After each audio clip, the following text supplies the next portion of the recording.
Well, hi, I want to thank you all for joining us this evening for Micah's lecture on turning history into haunting in Goatman's Bridge. If you enjoyed the lecture, please follow us on Twitter, Facebook, and Instagram at UNT Eagles History Society, and email eaglehistorysociety@gmail.com to be added to the email list and stay up to date on our events as well.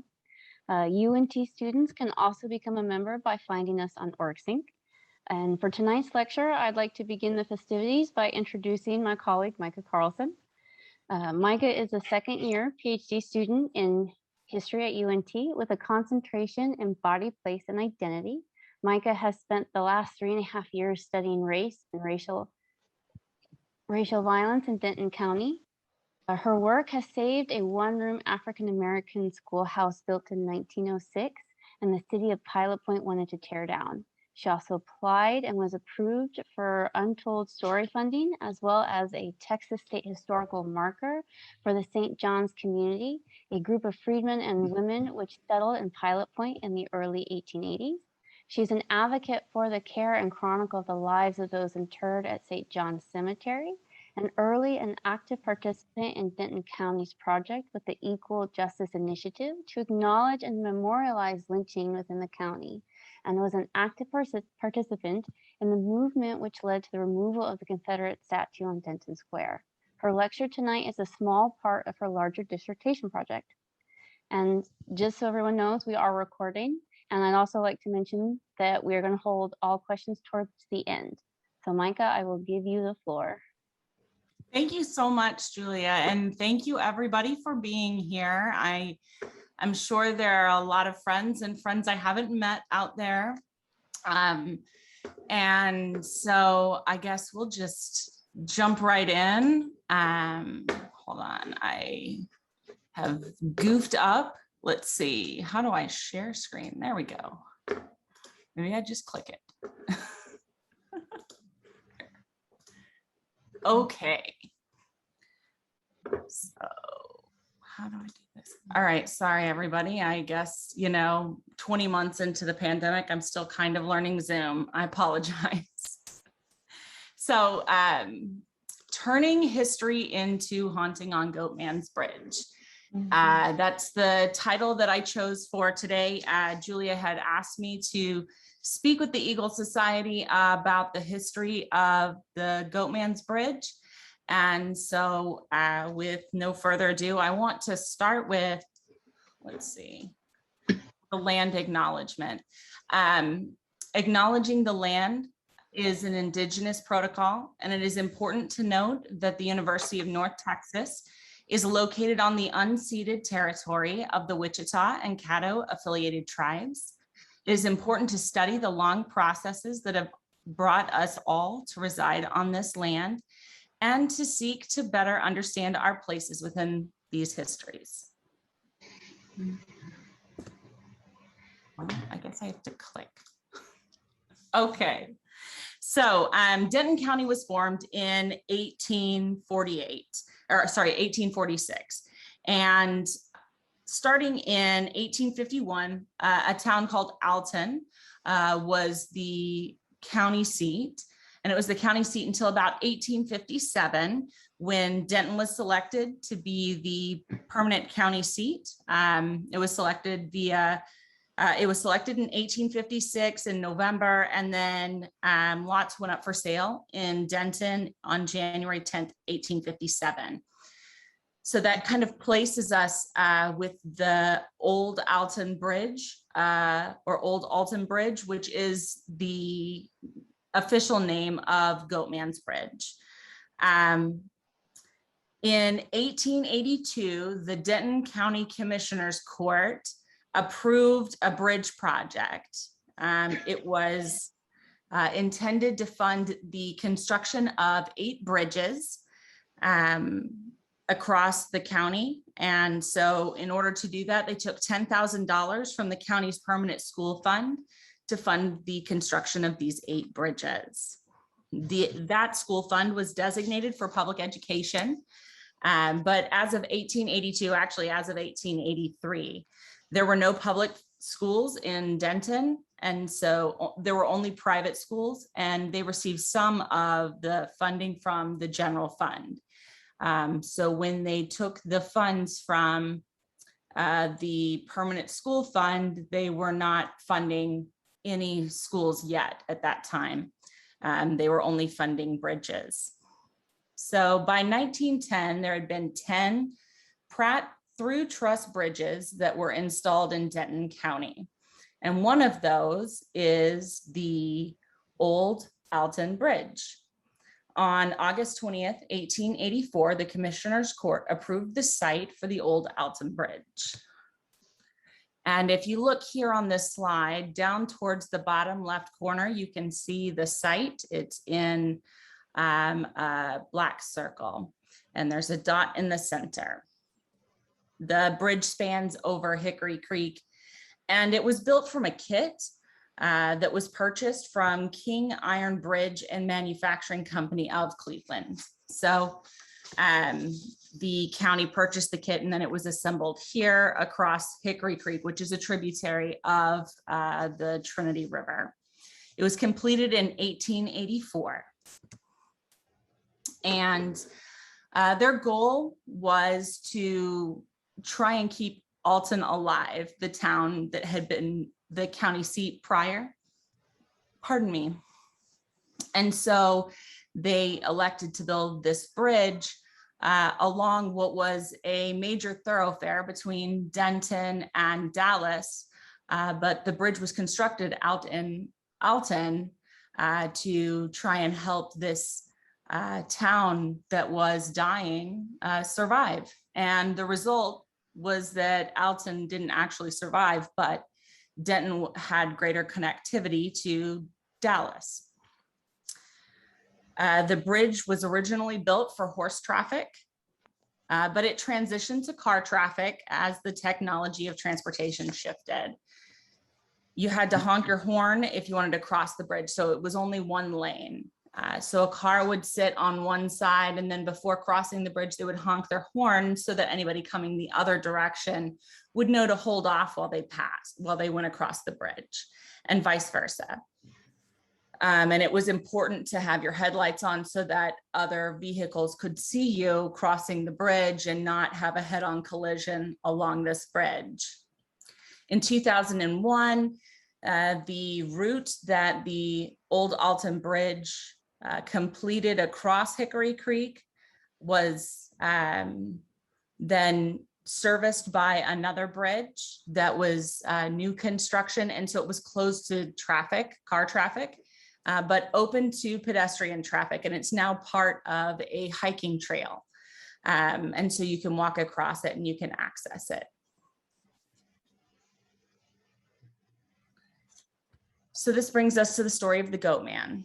In my thesis, I began the introduction with the story of the Goatman. And as we get a little bit later in the presentation, I'll explain why. But so I'm just going to start with the story as I wrote it then, and then we can kind of expand it from there. According to folklore, there was once a black goat farmer named Oscar Washburn who lived in the woods just north of the Old Alton Bridge in the southern portion of Denton, Texas. From his farm, he grew a thriving business, and the people of neighboring Alton called him the Goatman. His popularity drove his business success, but the location in the woods was confusing to find. So the Goatman erected a sign on the Old Alton Bridge to guide his visitors. It read, "This way to the Goatman," and it pointed towards his house. This is a photo of the bridge when the application for the National Historic Register of Places was put in, I believe, 1986 by the Denton Historical Commission. So it's before it had any markers on it. As the story goes, in 1938, the Ku Klux Klan became enraged by the Goatman sign and his success, and rode in full hood and robe to the Washburn family home in cars with their headlights off. They crossed the Old Alton Bridge in darkness. There, they snatched Oscar, the Goatman, away from his wife and kids and brought him to the Old Alton Bridge. The Klan members tied a noose around his neck and pushed him over the edge. What supposedly happened next has become an often repeated local legend. Expecting a splash as his body entered the creek, the hooded men became alarmed when no sound was made. Members climbed down the banks of the creek to ensure the Goatman was hanged, but found the noose empty. Concerned the Goatman had escaped and would seek revenge, the Ku Klux Klan rode to the Washburn home. There, they massacred the Goatman's wife and children and burned his home to the ground. As the tale goes, if you drive to the Old Alton Bridge at night and honk 3 times, the Goatman will appear, and if you have Klan blood running through your veins, he will exact his revenge. So there are various accounts of this story. And in trying to come up with a singular narrative, you have to sort of sort through a bunch of different accounts of this piece of popular folklore in Denton. So according to the We Denton Do It blog, you can knock on the bridge 3 times rather than honk your horn 3 times. But notably, they say that, quote, then you dare a visitation from the vengeful Goatman that's preceded by the stench of decaying flesh. Numerous reports tell of unholy glowing eyes that burn red from the darkness. Eerie glimpses of a large snarling goat-headed man-beast stomping in the wooded shadows, or a frightening apparition of a maniacal satyr carrying the heads of goats or humans in his hands, end quote. So it's, We Denton Do It is describing something very similar to what was described on BuzzFeed's Unsolved show, where they described the Goatman as a demon. There is one of the YouTube versions, and there are many, let me tell you. One of the YouTube versions that I heard was that they photographed the body of Washburn as it hung from a rope in the aims of creating a lynching postcard. In Atlas Obscura, they said that the haunting of the bridge could actually be the Goatman's wife. Dallas Terrors asserts a more legal approach for the Ku Klux Klan of the 1930s. And they say, quote, in response to the Goatman sign, the members of the Klan employed at the local police station drafted a law making it illegal to solicit anything at the bridge and arrested Oscar in 1938. So then instead of the police arriving to arrest and jail Washburn or simply write him a ticket, they showed up with the Ku Klux Klan and a mob that lynched the farmer.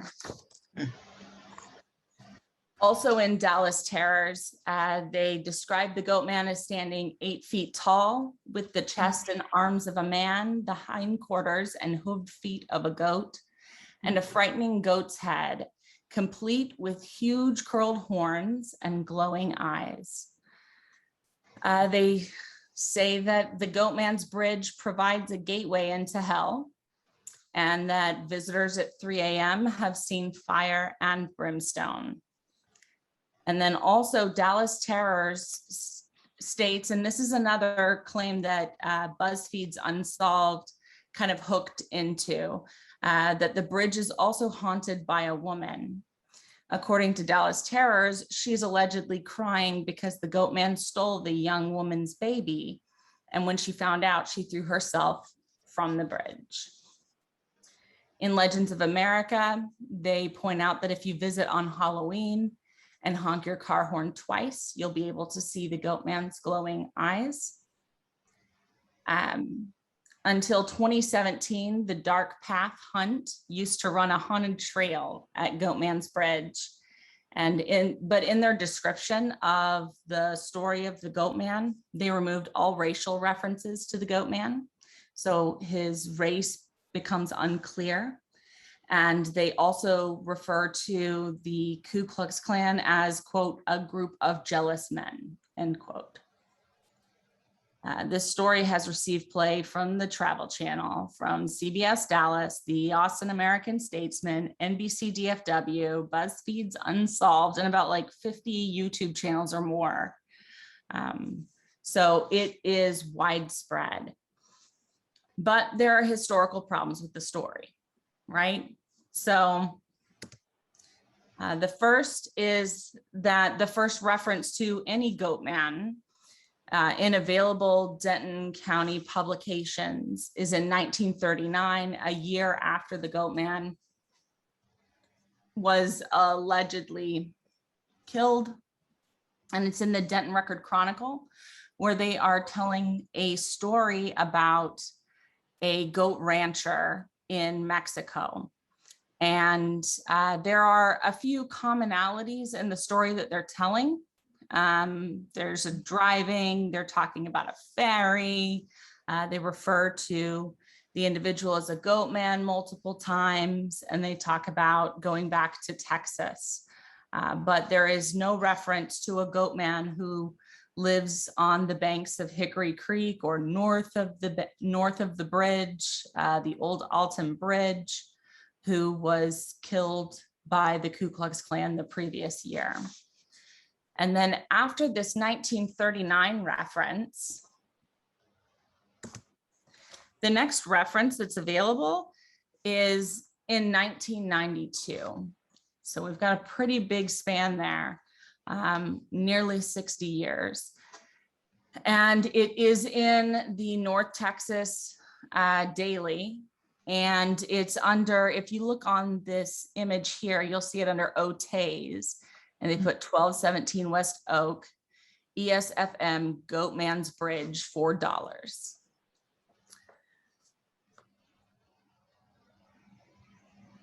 Another problem here is that, and so if we're looking at a long-standing historical memory of a man who referred to himself as the Goatman, it is interesting that we don't really see a resurgence of the use of this term until 1992. And really following 1992, there's, again, kind of nothing until we get to almost the 2010s.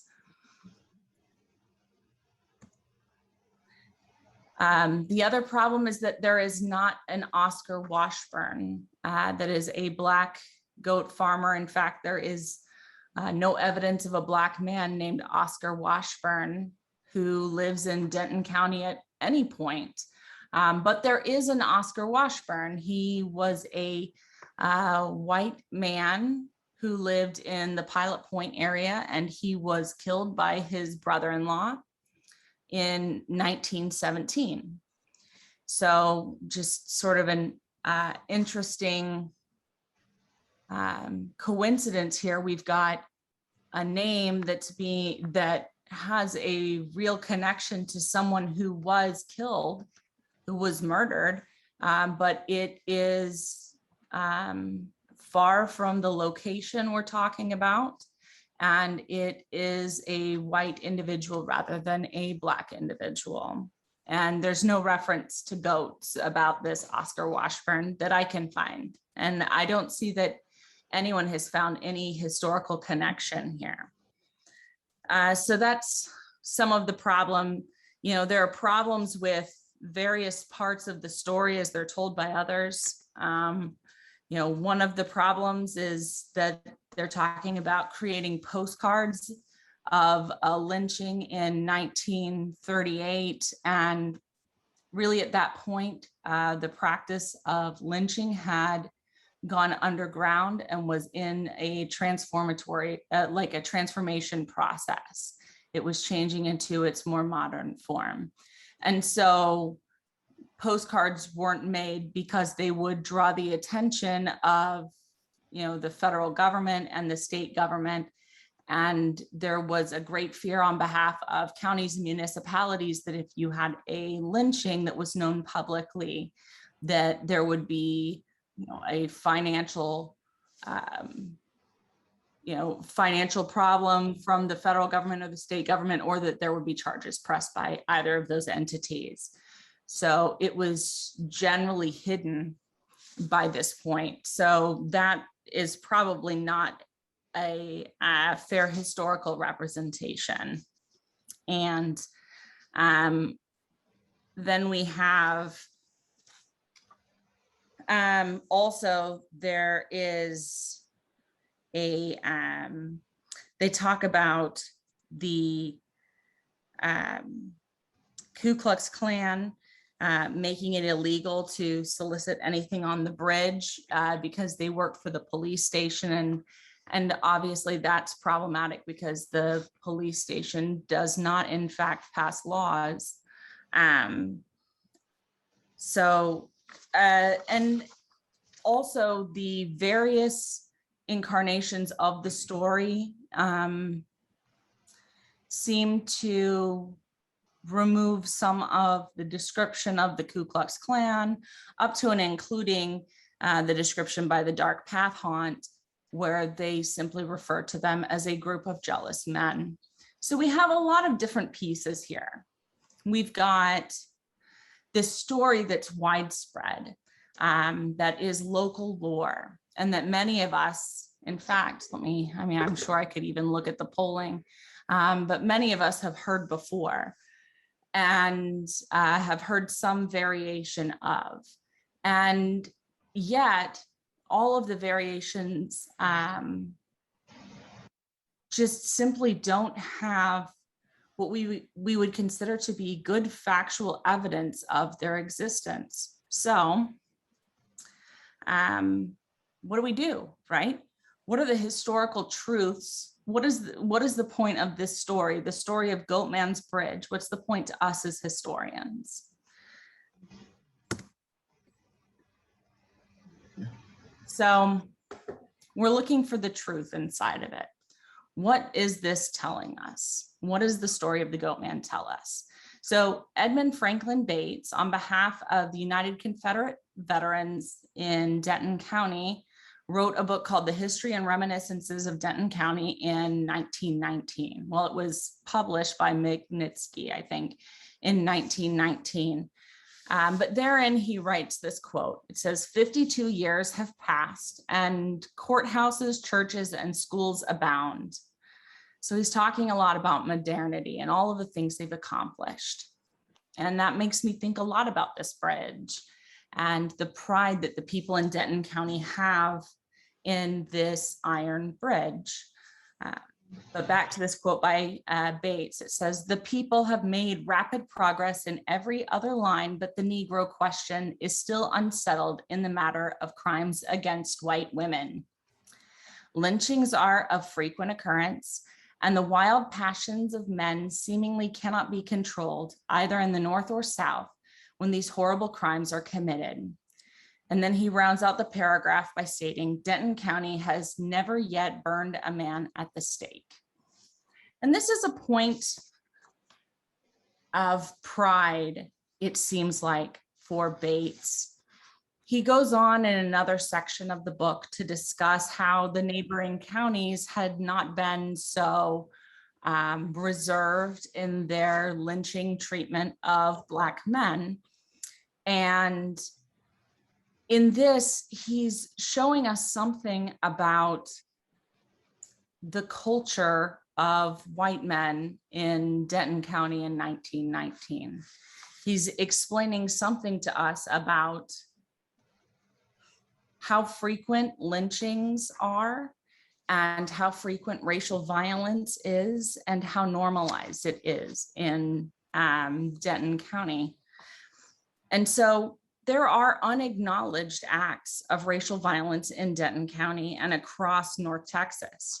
And that's one of the historical truths that's here within this story, right? And another historical truth is that the Ku Klux Klan did exist in Denton County. Denton Clavern 136 formed at least in 1921. And They continued to operate. In fact, they advertised in the Denton Record Chronicle. There's a picture of the advertisement on this slide here, one of them. It would advertise in the classified ads in 1924 and 1925. So the Ku Klux Klan was not only in operation across the South and in the North Texas area, where it was headquartered in Dallas in the early 1920s, but it was specifically in Denton County. And they're telling us when their meeting is and where it is also in other ads. So that's another piece of truth inside of the story of the Goatman. Here's another one.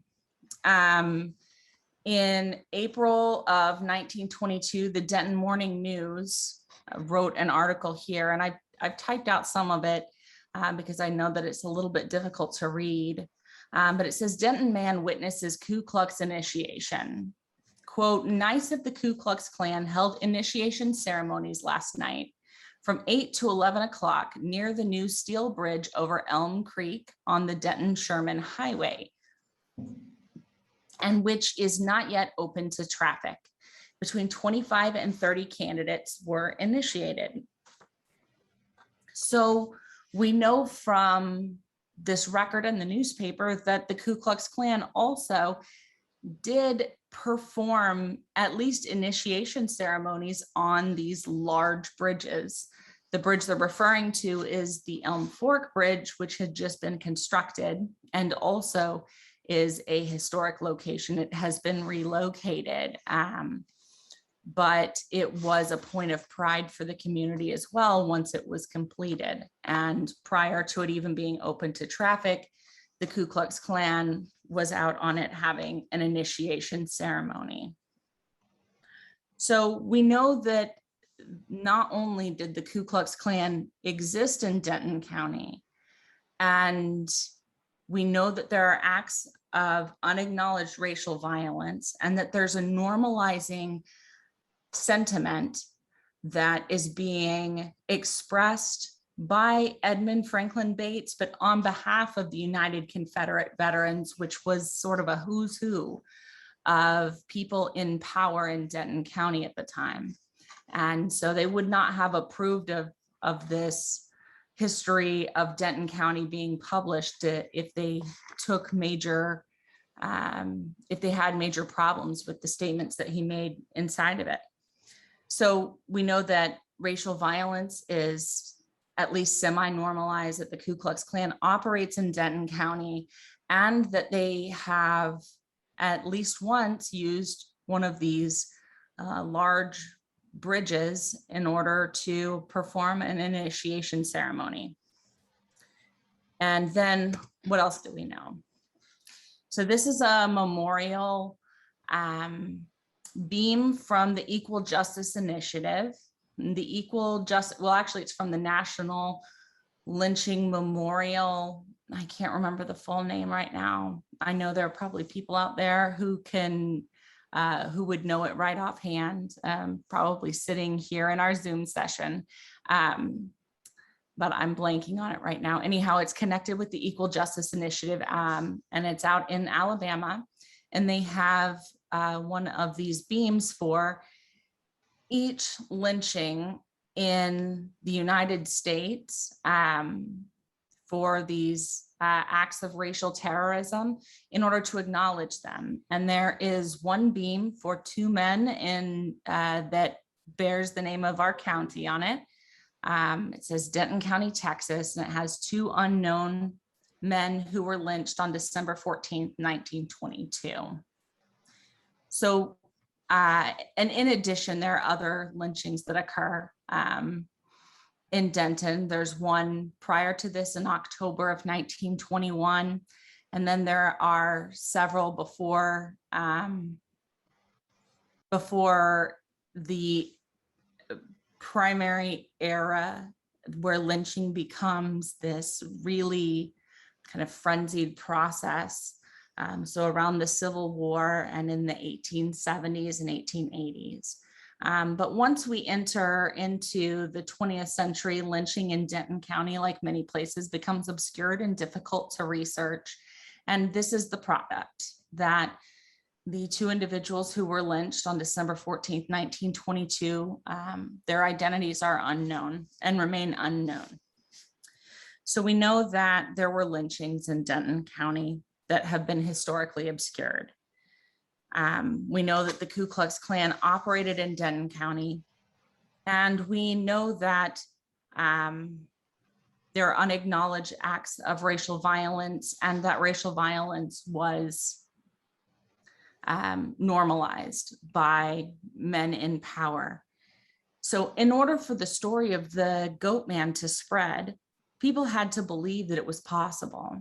Within folklore, there's always this piece of reality and truth being expressed. Because if the story, whether it's a ghost story or whether it is simple folklore, if it is so unbelievable and so atypical for the area, it won't spread. People won't have the same feelings that they get from it. They won't get the same creepy feeling walking out on the Goatman's Bridge if it seems far-fetched or difficult to believe. So there's something inside of the Goatman's story that calls to us as historians. And that brings us to the question, is this story true? And that it seems that there is no Oscar Washburn, and that the events as they are told in this story simply don't happen the way that they're told. But does this story represent unacknowledged violence in Denton County?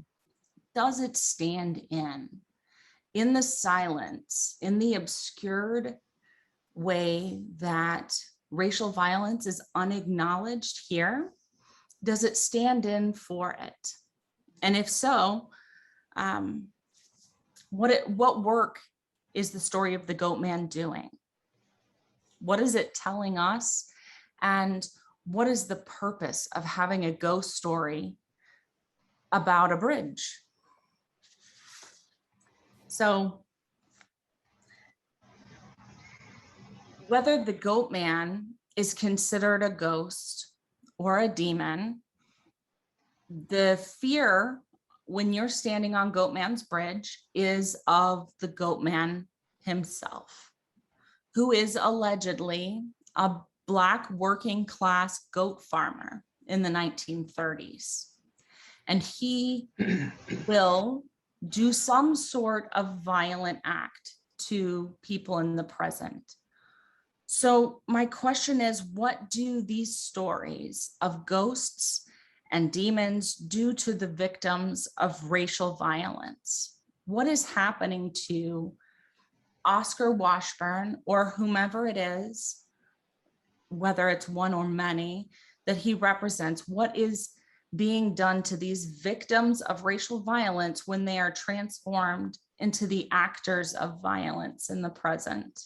When we are now afraid of the Goatman or Oscar Washburn instead of the Ku Klux Klan, when we are focused on the demonic possession and the opening of the portal to hell by Oscar Washburn, the Black goat farmer, instead of the racial violence of the Ku Klux Klan.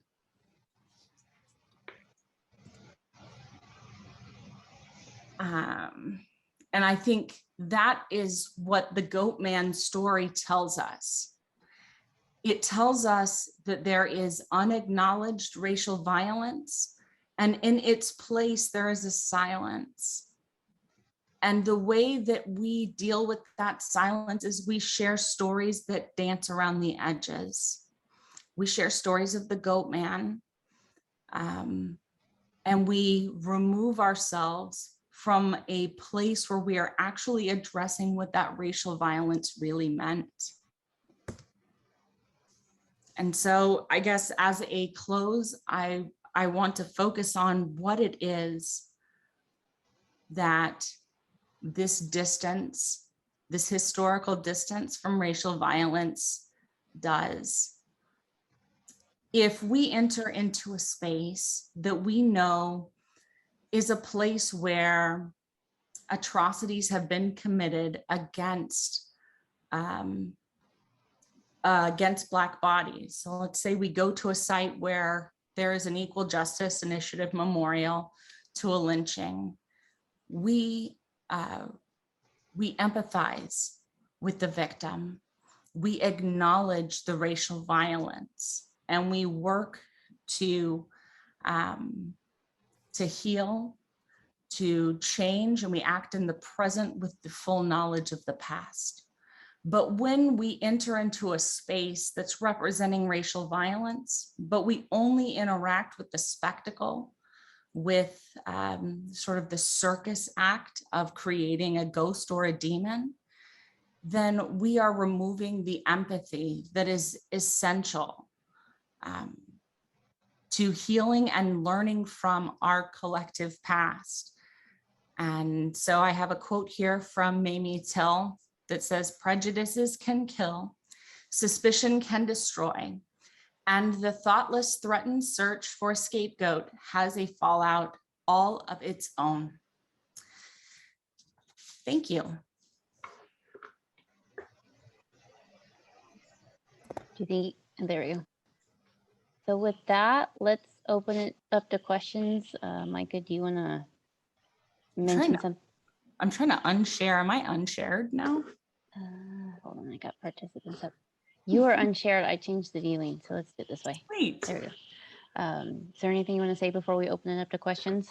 Oh, no, I'm happy to take any questions you have. The only question that I'd like to stay away from is anything about acts of violence that have happened on or around the bridge. I feel like drawing a connection between those and the spectacle of the Goatman is disrespectful to the memory of those who have been lost. Awesome. So do we want to raise hands? I know there's a emoji to raise hands. I'm not sure if everyone knows how to use it because I don't.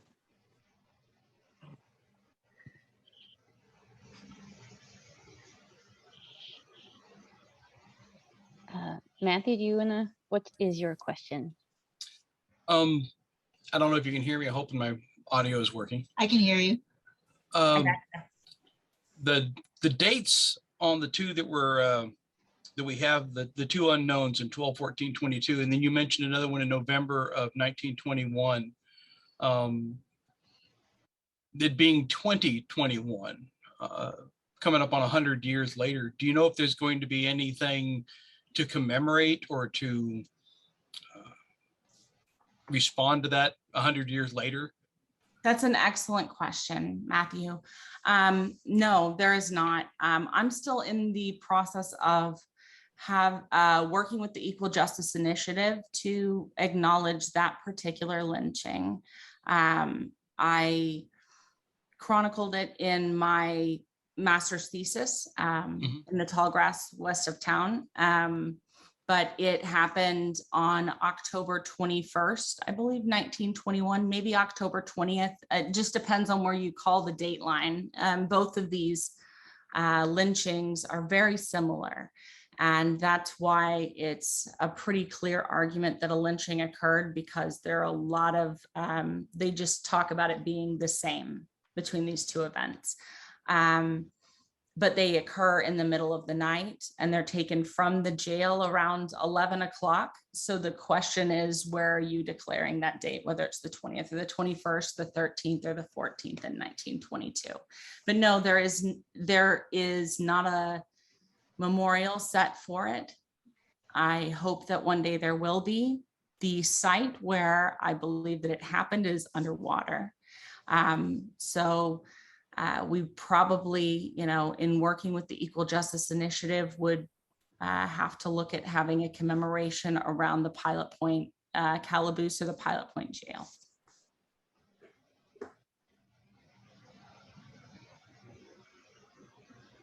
Thank you for your question.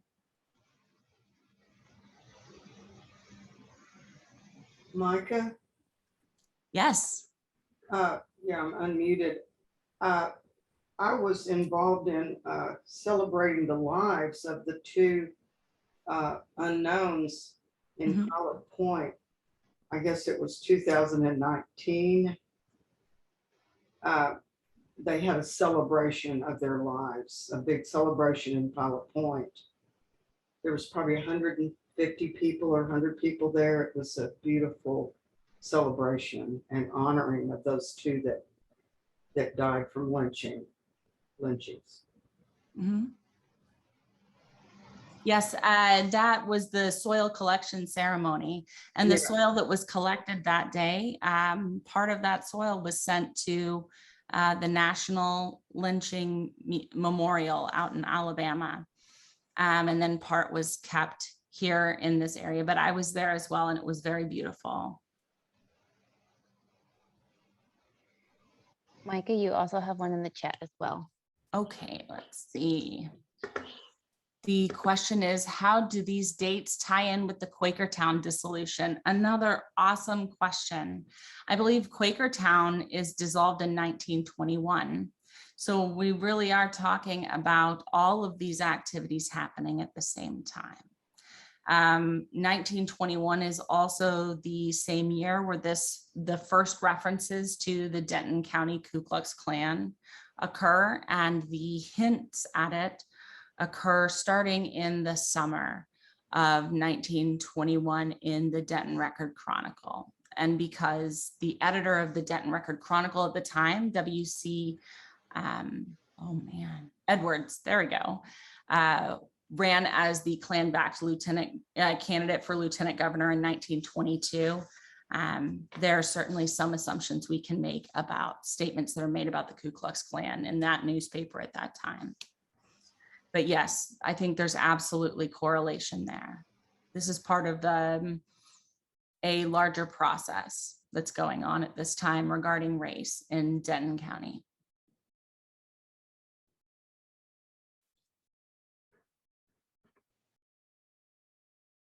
I hope I answered your question.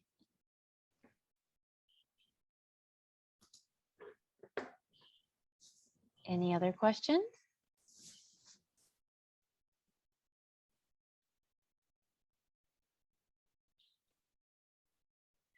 I guess you did such a great job of explaining it.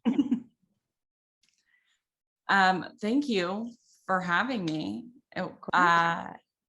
I forgot to tell everybody that actually being invited to talk about this with the Eagle Society has created my dissertation topic. So I am going to spend the next, 2.5 years, knock on wood, however long it takes, writing about the role of ghosts and what cultural work ghosts do, specifically in the South. That's a really cool topic. Thanks. That sounds really interesting. I know, I'm really excited about it. And I'm really excited that I have found like a committee of people that are okay talking about ghosts with me for a few years. I know, I'm like, bro, I wish I could read that. Like, that's gonna be so interesting and so cool. Thank you. I hope that it is interesting. I'm going out this weekend to Hope, Arkansas to go research my first ghost.